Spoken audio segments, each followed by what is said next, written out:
Hey everybody. Just a real quick deck tech section on my list I played today. A few changes of significance here.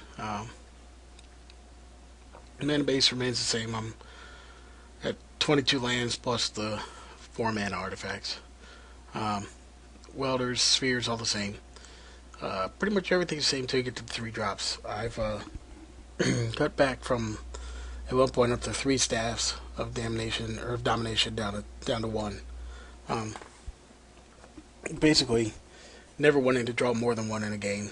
As much as I'd like to draw more without any kind of search to find a metalworker to complement it. It's nice to get it and win with it, but at the same rate, um, the more the the more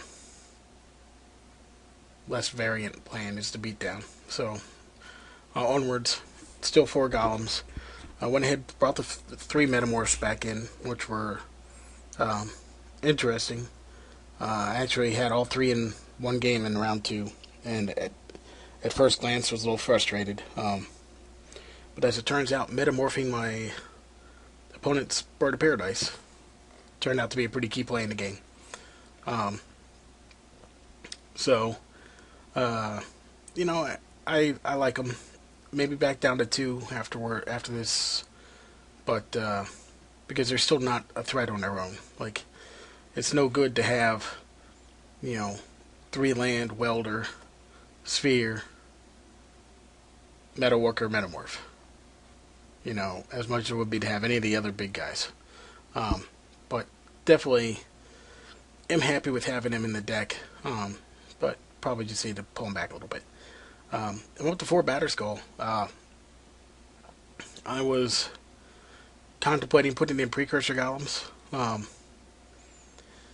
And I just would rather pay 5 mana for a Batter Skull than a precursor golem. If they're untouched, yeah, the golems swing for 9 damage, which is better than an 8-point life swing that you get out of the Batter Skull, gaining 4 and dealing 4. Um, but the Batter Skull can be a 12 plus point life swing too. By blocking and gaining life link and then attacking and life linking. Um, the other abilities are relevant. Uh, Being able to attach it to something else is relevant. So I had a couple precursor golems and I just pulled them all to max out on Batter Skulls. Um, the 6 drops, we've gone from just the 2 worm coils to 2 worm coils and 2 Triskelions main. Um, and I'm tempted to bring up the Triskelions.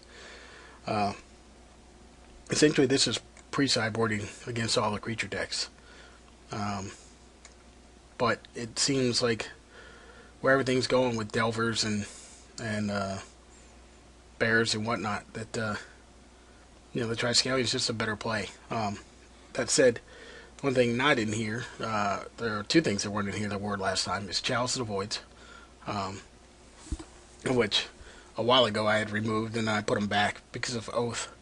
But I've just opted to remove them again. Because I do stumble over them with my welder, and I don't know, the best thing a Chalice of the Void can do in Vintage is come down on turn 1 after a couple moxes and Chalice for 0. So if you're on the play, you take away cards out of your opponent's hand, so that they can't play their moxen. With no moxen, you have the Lotus Petals, whatnot. Yes, I do. But at the same rate, like, it's just more hit or miss. And I want more hit. More Batter Skull, more Triskelion. Also, I've moved the Revokers to the sideboard because with the Delver and the land, the land still decks, these are just whiffing a lot more than they were hitting. They're still good against bears. They're still good against certain other strategies, so I didn't want them gone. So I took the 3 and moved them to the sideboard in place of basically, like I said, pre-boarding the Triskelions versus bear decks. And fish decks and whatever else. Otherwise, sideboard's basically the same. I've lost a Crucible out of the sideboard. I would like it back. So I don't know I might pull a duplicate for the Crucible. Because the duplicate as an answer to Oath is a little clunky. The Witchbane Orb is far better. Um, that's probably the one change I'd make here. Other than that, pretty similar. Like I said, I think I want to up the Triskelions. I think they're good in the current metagame right now, and probably expect to see more of them next time I get to play a daily event. All right, thanks everybody.